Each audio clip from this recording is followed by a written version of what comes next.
The band for the day was from President Amin's own tribe, their piping designed to announce his arrival. Wearing his by now familiar Stetson, he'd come to inaugurate the first of 70 ranches to be stocked with British cattle and run by British farmers. Looking over the cows, his visit marked a new turn in policy, to re-involve Britons in reconstituting areas in the economy, like dairy farming, which have collapsed so badly in the past 5 years. The man in charge of the project, who conducted the president around, is Mr. Peter Gamer, one of several Britons whom he has appointed to key posts in his own office. Mr. Gamer will spend anything up to £20 million of Saudi Arabian aid. 3,000 British Frisians have already been bought with some of the cash. They'll come out 65 at a time by air. Today, President Amin had flown in a group of British farmers and their wives to see the project. Amongst them, the boss of one of Britain's biggest tractor manufacturers, and another man hired to run the first few ranches.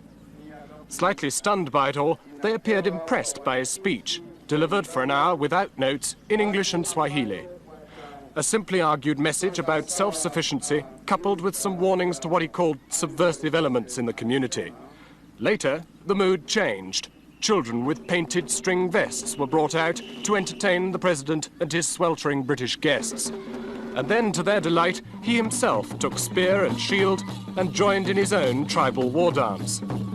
There was never any suggestion that the sudden decision to take charge and lunge his spear at me, cowering near the seated guests, was anything but full-hearted fun. Yet on this occasion, as on so many others, only two sides of him ever seemed to reveal themselves. The deliverance of odd bits of curious dogma laced with some sort of economic objective, and his constant willingness to become involved with the people. The genuine repression and killing to which many have borne witness during his rule seems reserved for other settings. For the British visitors, today's mood was certainly infectious.